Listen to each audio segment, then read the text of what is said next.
L'hyperémotivité, même si elle concerne des émotions telles que la joie, donc on pourrait dire agréable, est presque toujours douloureuse. Soit en elle-même sur le moment, soit parce qu'il y a une retombée, par exemple. Une joie très très forte, tellement envahissante, et après il y a la chute. Et donc c'est épuisant aussi, c'est énergivore. AVS avec Philippe Robichon. Voilà, votre très bonne santé ce matin. Bonjour, bienvenue. Jusqu'à 10h, nous allons parler de l'hyperémotivité avec mon invité qui est Virginie Meglet. Bonjour et bienvenue. Bonjour Philippe. Vous êtes psychanalyste, spécialiste des émotions et vous publiez Hyperémotif, survivre à la tempête intérieure aux éditions Erol. Et c'est marrant parce que finalement, vous parlez des hyperémotifs, alors qu'aujourd'hui, le thème à la mode, c'est les hypersensibles. Oui. Et on confond souvent les hyperémotifs et les hypersensibles, alors que ce n'est pas la même chose. En effet, c'est pas la même chose. On pourrait dire tout simplement déjà, s'il y a deux termes, c'est bien qu'il y a deux expériences différentes, c'est déjà. Et c'est ça, j'ai besoin, moi, de rappuyer là-dessus, parce que pour vous dire... Même si aujourd'hui j'en souffre plus de la même façon, je veux dire, j'ai toujours par exemple été considérée comme une hypersensible quand j'étais enfant. On me disait, elle est hypersensible cet enfant-là. Et quelque part, il y avait autre chose que je vivais où l'hypersensibilité, c'était vrai, je perçois les choses très très finement et tout, mais ne résolvait rien à ce que je pouvais vivre à l'intérieur. Et donc il y a déjà ça. Alors en plus, je pense que l'hypersensibilité peut être une expérience, source un peu parfois de souffrance, d'étrangeté, on se sent un peu marginal, mais ça peut être aussi l'expérience d'événements très agréables quand on sent parce que l'hypersensibilité, ça concerne aussi tous les sens. Donc on peut avoir un odorat très développé, on peut avoir une vision, on peut parfois avoir une perception, beaucoup d'intuition, on sent les choses très fort, mais ça peut être aussi délicieux. Tandis que l'hyperémotivité, même si elle concerne des émotions telles que la joie, donc on pourrait dire agréable, est presque toujours douloureuse. C'est qu'on reperçoit on perçoit des émotions, des bouleversements intimes, pas toujours visibles au regard de l'autre, mais vraiment des bouleversements, c'est ça. C'est là où il y a une différence. C'est-à-dire que l'émotion, quelle qu'elle soit, est toujours douloureuse à la fin. Voilà, elle est toujours douloureuse, soit en elle-même sur le moment, soit parce qu'il y a une retombée, par exemple. Une joie très très forte, tellement envahissante, et après il y a la chute. Voilà. Et donc c'est épuisant aussi, c'est énergivore. C'est vraiment Alors que l'hypersensibilité, comme si c'est... Alors, il y a une chose quand même qu'on peut dire, c'est que malgré tout, l'hypersensibilité est un terrain propice à l'hyperémotivité. Mais toute personne hyperémotive n'est pas considérée, ni ne se reconnaît toujours, pas forcément, dans l'hypersensibilité. C'est un terrain, mais les deux ne sont pas forcément liés. Voilà. Il n'y a pas de... Les deux ne sont pas forcément liés. Alors, on va essayer, on va définir les choses précisément. On a le temps ce matin. Et peut-être que vous allez vous reconnaître dans les tableaux qui vont être dressés. Vous-même, si vous vous intéressez au sujet, c'est parce que vous êtes hyper émotive. Oui. Non, en fait, je le suis, et surtout, je l'ai été d'une façon très exacerbée depuis, on pourrait dire depuis 2 ans, et je dirais presque que je l'ai été, on retombe, parce que même si je sais que j'ai été ou que j'ai la tendance à l'hyperémotivité, je le vis plutôt bien, c'est pas tant que je me contrôle, mais je connais le phénomène, et donc je continue à me soigner, si je peux dire. Mais avec ce qu'on appelle la pandémie, la crise sanitaire, il y a vraiment eu, ça a été vraiment vécu de façon, même si c'est pas toujours reconnu comme tel, assez traumatisante. Et là, j'ai reçu en retour, c'est que la plupart de mes patients ont vécu ça comme un choc, et d'une certaine façon, m'envoyaient leurs émotions en retour. Alors, un hyper émotif, c'est ce que vous expliquez dans votre livre, c'est quelqu'un de très empathique, et qui justement est comme une éponge, et qui ressent finalement les émotions des autres. Voilà, d'une certaine façon, il y a un manque de défense. Quand on dit défense, protection, quelque chose qui permet de mettre une distance par rapport à l'autre.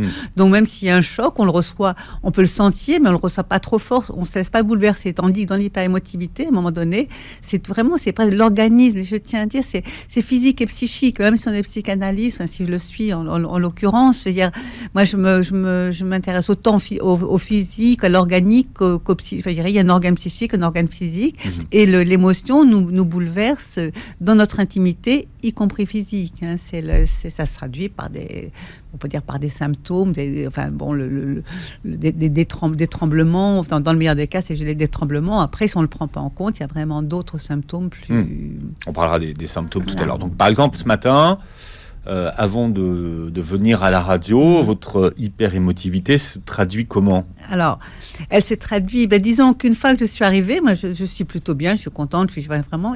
Mais c'est vrai que c'était le chemin pour y aller. Alors, de la même façon, les conditions étaient un peu particulières parce que ça fait en ce moment, je ne vis plus à Paris, ça fait 3 jours que je suis à Paris. Et donc, j'ai plein d'événements qui se succèdent. Ouais. Et donc, je suis dans un état, on peut dire, de vulnérabilité particulière. Et c'est cet état de vulnérabilité particulière qui va être propice à l'émotivité. Et là, en venant ici, je savais que c'était quand même dans Paris, par exemple, en venant là, mais j'avais l'impression de faire un voyage à l'autre bout du monde. D'ailleurs, je pense à des amis qui avaient besoin d'aller à 8000 km. Je dis, moi, j'ai pas besoin, en fait. Là, effectivement. Là, à 5 km, je suis dépaysée. Je suis dépaysée. Et puis, donc, dès que le métro a eu une minute de retard, je dis, ça y est, il va être coincé dans la rame. Est-ce que j'ai le téléphone? Est-ce que j'ai le numéro de téléphone? Genre, je commence à fouiller. Je vais pas me ridiculiser non plus. Non, mais c'est pour expliquer à ceux qui, parfois, ont ce type de réaction qui se succèdent, qui comprennent pas très bien ce qui se passe. C'est-à-dire que tout va bien et subitement... Bim. Voilà, une petite chose suffit pour bouleverser et effectivement nous mettre en insécurité. Enfin, c'est ça, c'est vraiment de l'insécurité. Donc à partir de là, on peut envisager tous les possibles. Alors c'est pas mauvais parce que de cette façon on prévoit en général. Parce que c'est ça aussi, c'est que d'un côté j'ai quand même tout fait pour arriver à l'heure, pour être dans les temps. Parti à l'heure, oui, très en avance. Et même en avance parce que j'ai prévu l'éventuel retard du métro.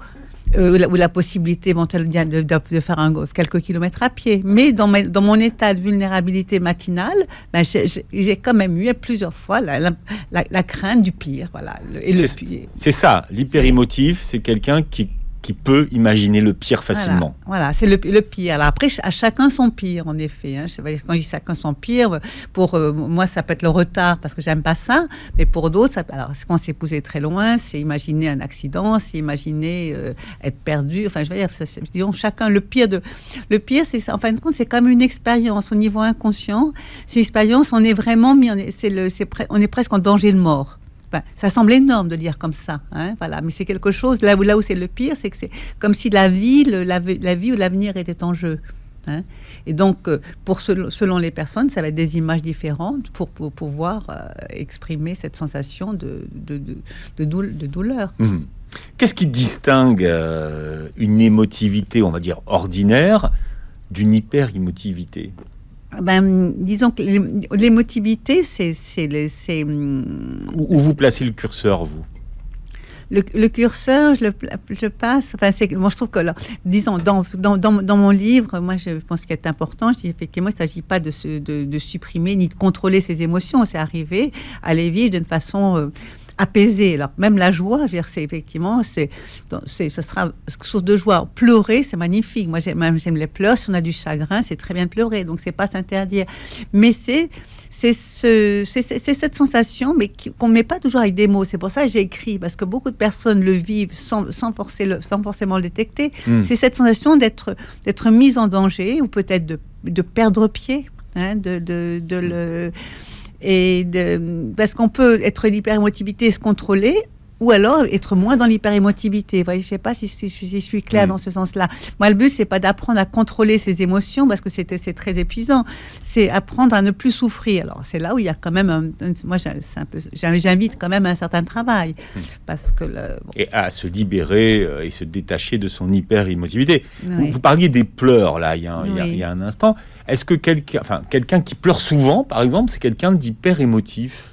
On peut dire oui, c'est quelqu'un d'hyper émotif, mais pour moi, le pleur, c'est vraiment... Est-ce que c'est un symptôme, vous voyez ? Voilà, c'est un symptôme, mais je dirais que c'est pas forcément un symptôme négatif, parce que les pleurs, pour le coup, c'est vraiment l'écoulement de l'excès d'émotivité.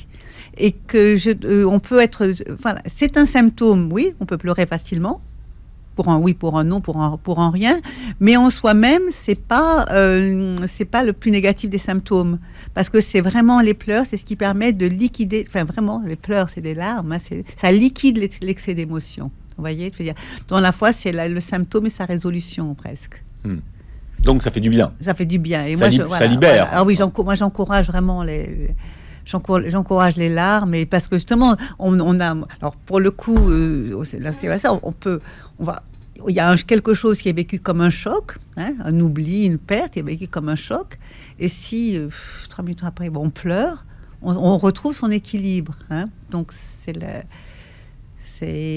alors que si on vit comme un choc, qu'on le garde pour soi, qu'on ne le dit pas, il y a une autre chose qui sera vécue comme un choc, et là, effectivement, on va rester dans l'hyper-émotivité et qui va progresser dans le... Vous dites dans votre livre que, d'une certaine façon, c'est ce qui reste en travers de la gorge. C'est-à-dire, est-ce que vous pouvez nous expliquer ça ?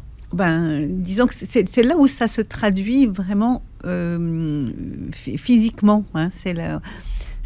Parce qu'elle parle aux gens, cette expression, ça m'est resté au travers de la gorge, vous voyez. Oui. Et qu'est-ce qui se passe à un moment donné ? Bon, ce qu'on revit, je ne sais pas, mais c'est là où on ne peut plus respirer. Là, on est au travers de la gorge, on ne peut plus avaler. Alors que la vie, c'est avaler, c'est respirer, c'est manger, c'est avaler des couleuvres aussi. Voilà, mais ça peut être justement, c'est le côté, vous dites avaler des couleuvres, c'est peut-être que ça reste en travers de la gorge, parce que c'est une couleuvre qu'on ne veut pas avaler.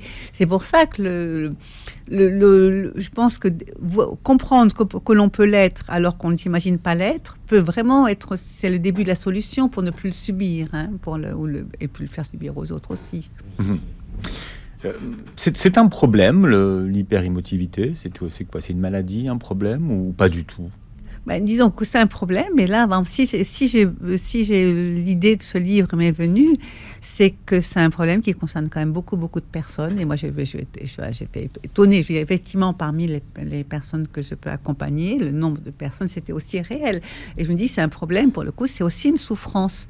Mais on est soi-même, on peut l'être, mais il y a aussi ce que génère une société, Donc là, je dis, oui, c'est un problème. Un problème, alors j'aime bien, moi, réhabiliter le problème.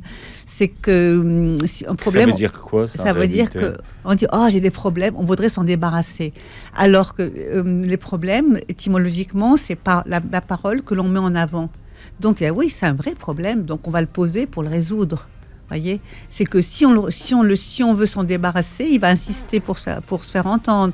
Si on veut pas le voir, effectivement, il va nous encombrer. Alors que je dis, oui, l'émotivité aujourd'hui, c'est un problème personnel, mais qui est aussi un problème social. Disons que c'est aussi dans la relation.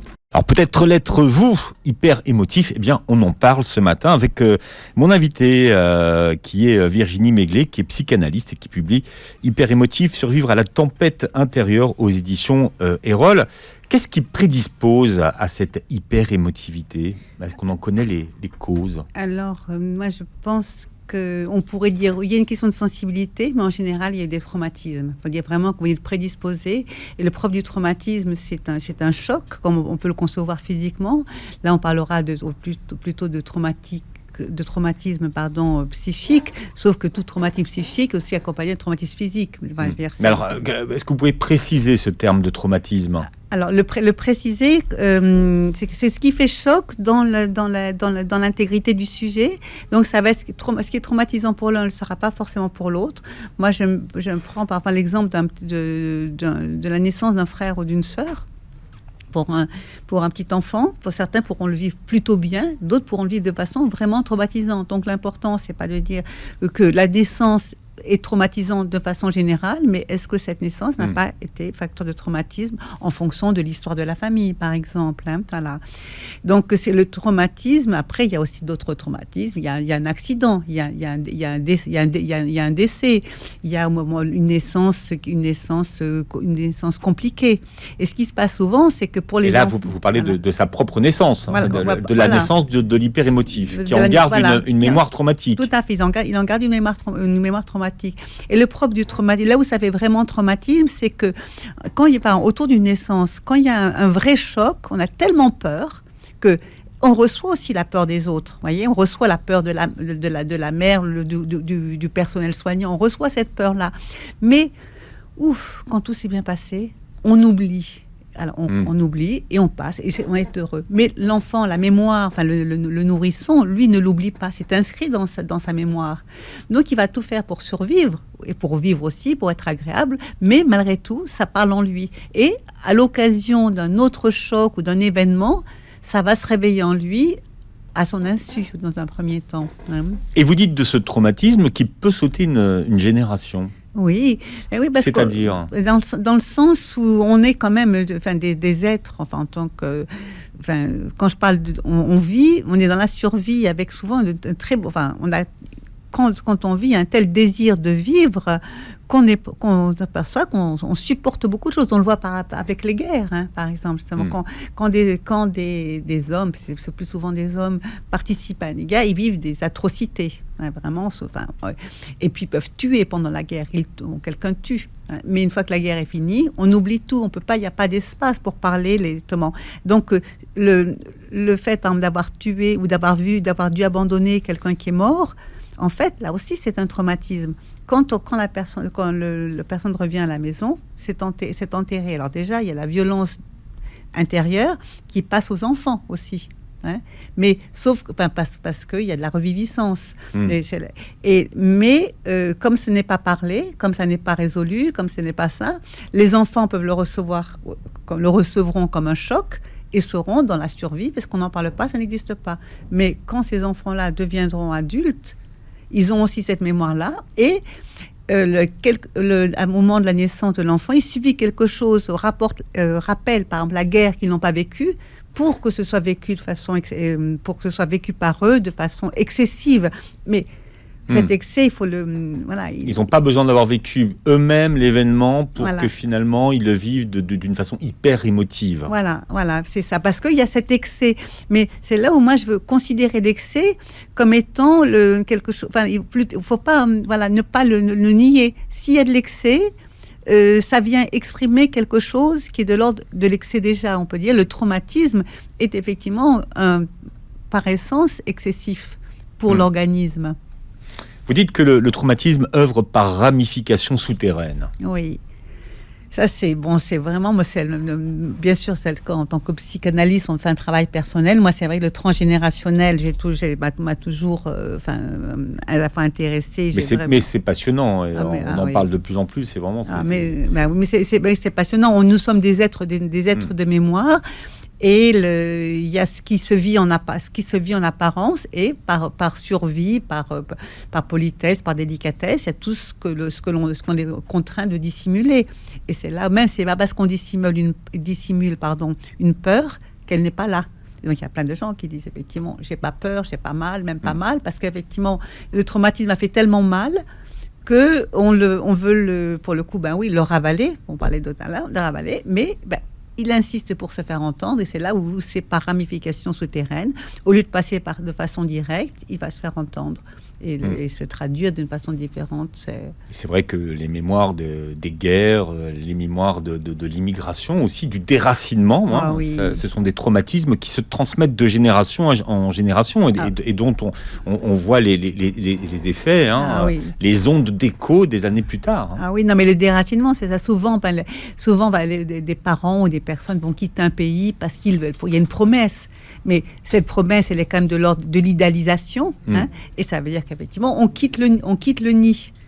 Et par exemple, pour un enfant un enfant qui est, mettons, de 10 ans, qui a eu son pays, alors on lui dit, tu vas aller dans un autre pays, c'est extraordinaire, tout ça, on va voir ça. Mais en fait, lui, le traumatisme, c'est d'avoir dû renoncer à sa chambre, de renoncer à ses amis, renoncer à ça. Et là, c'est pas s'apitoyer. Ça, moi, je tiens parce que c'est pas... moi, je suis pas pour la victimisation, vraiment pas. Mais on a tendance à dire, allez, il faut être no explain, no complain, c'est pas grave. Non, au contraire, ce sera en reconnaissant la valeur traumatisante, mettons, d'une émigration, que on va rétablir une transmission heureuse pour les enfants, pour les suivants.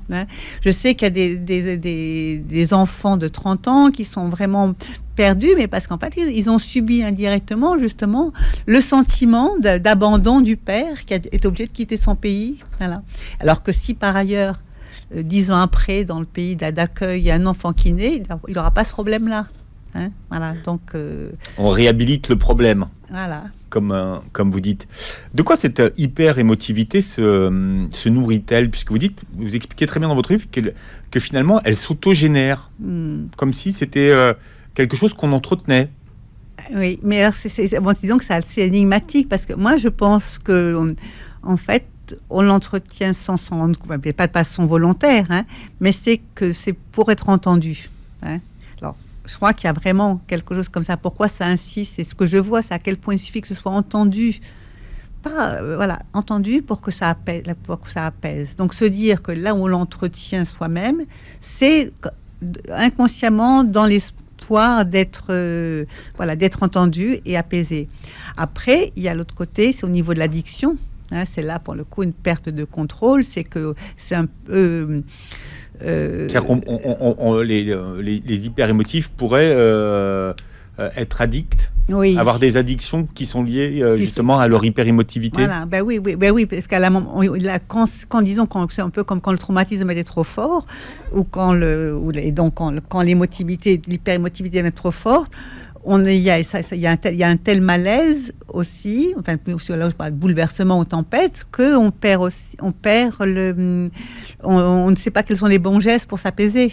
Hein. Donc là, c'est là où ça s'entretient, c'est que ça installe une certaine forme de désordre, hein, de désordre intérieur. Donc là, le désordre que l'on va produire va effectivement accentuer l'hyper-émotivité.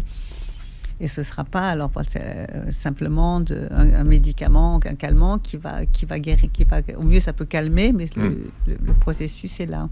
Alors vous avez, et vous expliquez, qu'il y a ce qu'on appelle l'effet nocebo. Alors on connaît bien l'effet placebo. Oui. Qu'est-ce que c'est que l'effet nocebo et quel est son rôle dans l'hyper-émotivité? Disons que les effets... Alors si on revient au niveau latin, placebo, c'est « je plairai ». C'est placere, c'est le verbe plaire, c'est je plairai. Nocebo, c'est le verbe nocere, c'est je nuirai. Donc, l'effet placebo, c'est pour ça. Si un effet placebo nous fait du bien, il nous fait du bien. On s'en fiche que ce soit. Enfin, je veux dire, on oublie. Enfin, quand on s'en fiche, c'est un effet réel. C'est un sentiment de mieux-être. Donc, que ce soit un médicament ou pas un médicament, quoi que ce soit, peu importe.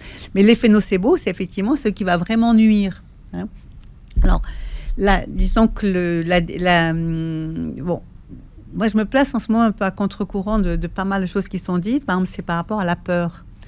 J'entends, alors je suis presque gênée de dire ça, ce que j'ai vu, que très peu de personnes partageaient, mais ce que je disais, c'est que je pense que la peur, elle est nuisible. La peur exerce un effet nocebo. Voilà. Et pourtant, si j'en parle particulièrement là aujourd'hui, c'est qu'on me dit, mais non, il a fallu faire peur aux gens par rapport à la... Là, on parle de la pandémie, bien sûr. Pandémie, oui. Voilà. C'est vrai qu'il y a eu vraiment un climat très anxiogène et qu'on a beaucoup joué sur le levier de la peur, quand même. Ouais, là, on l'a joué. Et puis, des gens qui tremblent. S'il fallait leur faire peur pour s'arrêter. Mais moi, ce que je vois, parce que j'ai quand même du recul, tout à l'heure, je me suis permis de parler de mon hyper-émotivité, mais je peux dire j'ai des petites crises. Mais je sais je sais, enfin, quand je dis des petites crises, c'est dans des moments très particuliers, mais je sais retrouver à la fois et mon calme et et aller vers ça. Mais je vois à quel point c'est la peur. Alors, peur, il y a peur et peur, effectivement. Si j'ai peur on peut dire, si mettons il y a un incendie qui me fait peur, c'est bon, effectivement la peur m'alerte. Et c'est bon signe, en effet. La peur peut être bon. Ça me permet de sauver votre vie. De sauver votre vie, voilà, de faire des gestes aussi sensés que possible dans ce moment-là. Voilà. Mais c'est très différent la peur que l'on me fait. Voilà. C'est-à-dire que le feu, par exemple, ne décide pas de me faire peur. Hein, il y a quelque chose qui se fait. Tandis que si quelqu'un me fait peur, peut-être que ça peut m'être bénéfique, peut-être, mais en même temps, l'effet de la peur restera en moi. Et la peur peut avoir un effet traumatisant aussi en soi-même.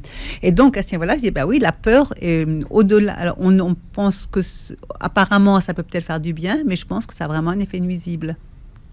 Voilà, donc nocebo. Et nous dressons le portrait ce matin des super émotifs à l'occasion de la sortie d'un livre qui s'appelle Hyper émotif, survivre à la tempête intérieure aux éditions Erol, et c'est le livre de mon invité Virginie Méglet qui est psychanalyste.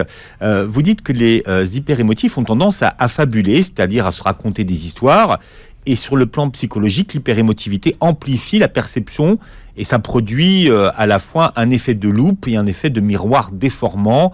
Vous prenez par exemple une déformation émotionnelle qu'on appelle la dysmorphophobie. Qu'est-ce que c'est que la dysmorphophobie ? La dysmorphophobie, elle a été mise en lumière avec la travers l'anorexie, où on montrait des jeunes filles extrêmement maigres, d'une maigreur effectivement inquiétante, surtout pour le regard extérieur. Et on les voyait, elles se de face à un miroir, comme si elles étaient grosses, comme si elles se voyaient grosses. Donc, dysmorphophobie, c'est donner une forme qui ne correspond pas à la forme objective.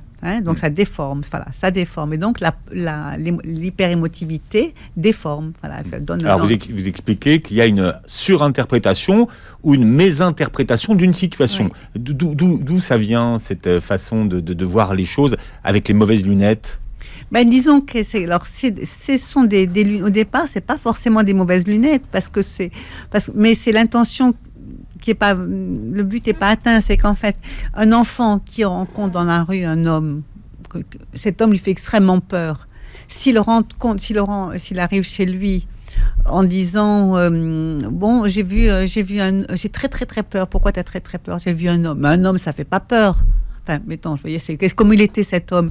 Il était bon, il n'avait rien de particulier. Donc, comment il va rendre compte de sa peur ? Donc, il va inventer, là j'exagère, bien sûr, on est comme ça, mais il va dire, oui, j'ai rencontré, c'était un ogre, il était très méchant, il avait un couteau, je sais pas, ou au contraire, j'ai rencontré une armée, je pousse un petit peu, je veux dire, c'est pas ça. Donc, en fait, c'est qu'on va prendre des images, pour chercher des images qui rendront compte de ce bouleversement intime, voilà, mais qui effectivement ne correspondent pas à une réalité objective. Voilà. Vous dites que les hyperémotifs ont des mécanismes de défense qui sont très particuliers. Quels sont-ils, ces mécanismes de défense ? Vous parlez de bouderie, de crispation affective ou physique. Bouder, c'est à partir d'un certain âge, ça prouve qu'on est hyper émotif. Oui, mais ça m'a presque amusé de le dire, c'est qu'effectivement, quand on boude, on se rend souvent pas compte qu'on boude. C'est qu'il y a quelque chose qui a fait un choc très fort avec l'autre, et on est persuadé que l'autre nous a maltraités. Par exemple, et donc il y a un réflexe qui fait que on s'enferme dans sa bouderie, voilà, et pourquoi on boude alors ? Pourquoi on boude ? Parce que qu'est-ce qu'on cherche à provoquer ? Alors, parce qu'on a perdu les mots pour le dire. On n'a plus. Je pense qu'il y a un moment donné, il y a un choc, et souvent la bouderie, pas souvent, mais il y a quand même c'est toujours comment un événement provoque un bouleversement, mais parce qu'en fait, il fait écho justement à un événement précédent de l'enfance souvent, et qui a été oublié comme ça. Un enfant qui se sent abandonné par son père, parce que le père va pas le chercher à l'école, donc le père après arrive avec une heure de retard, soit il est chez la directrice, soit l'enfant soit chez la directrice, soit ça. Là pareil, tout se passe bien, et l'enfant doit être sociable, il doit pardonner. Excusez trop vite. Soit le père vraiment s'excuse, je suis vraiment désolé, ça tient compte, et prend le temps de la réparation. Voilà, c'est peut-être plus ça là que je prenne le temps de la réparation, et à ce moment-là, c'est pas dramatique. Mais si effectivement il n'y a pas ce temps de la réparation, l'enfant elle se sent vraiment abandonné, vraiment malheureux, peut-être dans la culpabilité, et je dirais presque naturellement, il en voudra à son père. Parce qu'il a été... Et là, il peut avoir ce symptôme ensuite, effectivement, quand il n'est pas content, il boude pour faire entendre ce qui n'a pas été entendu quand il a été oublié. Voyez ?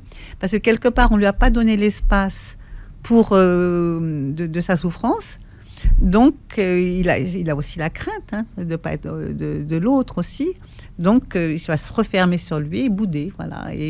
Alors, le problème de la bouderie, c'est en grandissant, on espère être compris dans nos bouderies, et on ne l'est pas.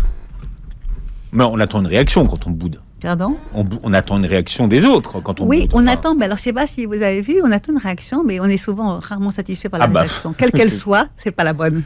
Voilà. Ça peut être une arme, la bouderie, mais très vite, si on l'utilise trop, ça sert plus à rien. Voilà, non, c'est ça. Et le problème, on s'enferme dedans. Et moi, j'ai pu voir à quel point cette réaction de bouderie. Attention, parce qu'aussi, quand on devient adulte, c'est pour ça qu'il vaut mieux travailler sur ce qui a été vécu comme un traumatisme.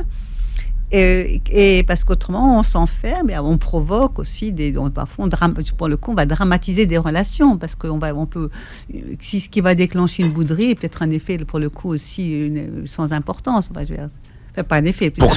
Pour l'entourage de celles et ceux qui boudent.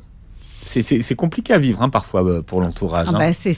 Les bouderies. Ah oui, non, c'est très... Surtout quand elles sont pas expliquées, surtout quand l'entourage ne les comprend pas en fait.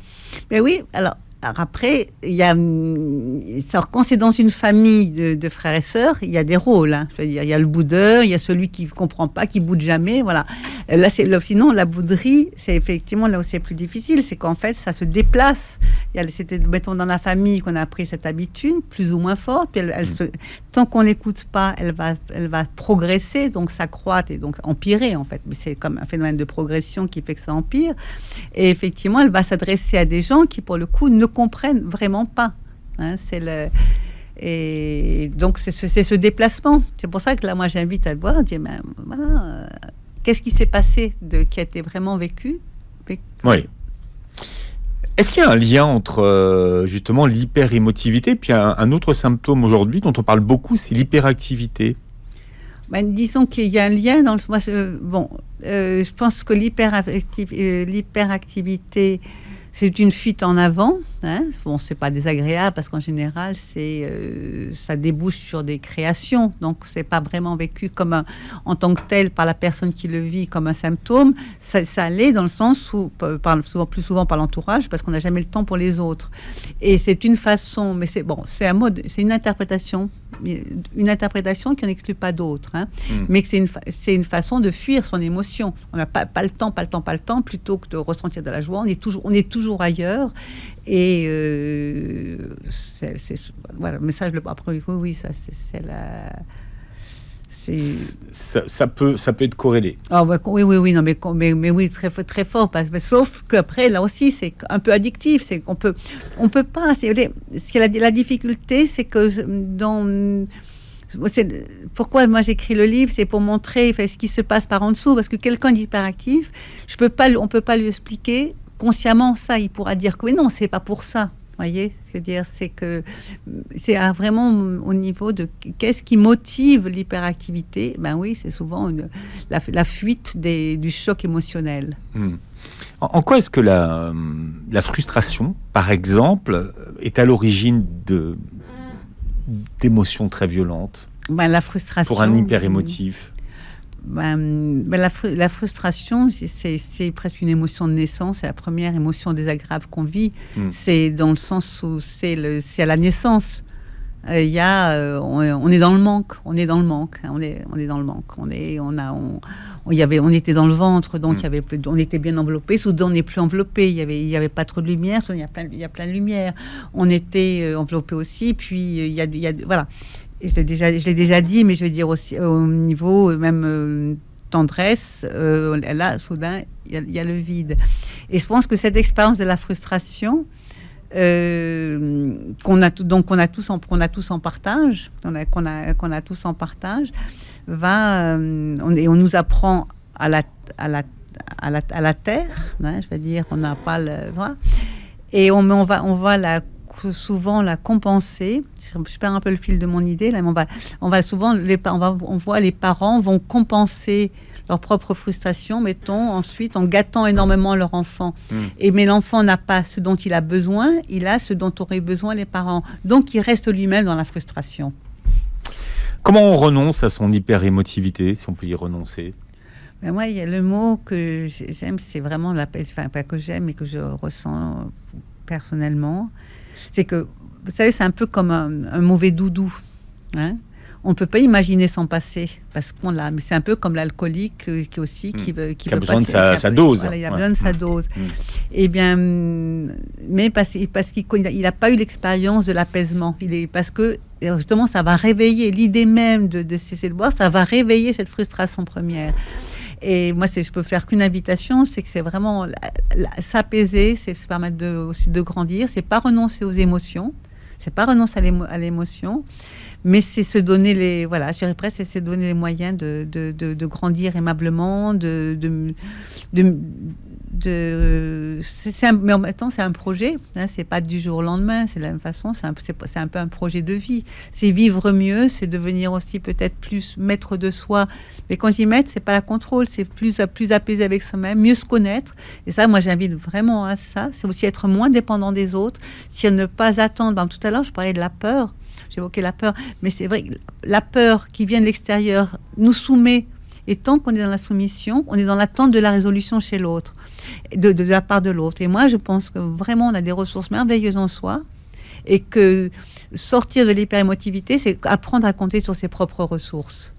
Et ça provoque un effet d'apaisement qui est vraiment plaisant. Bien. Donc vous êtes moins hyper émotive maintenant. Ah ben moi oui, j'ai des petites crises, des petites crises comme des chutes, ça, des petites rechutes, des rechutes. Et puis, mais quand on a vécu d'autres expériences, alors et pour ça je dis ça coupe pas de l'émotion.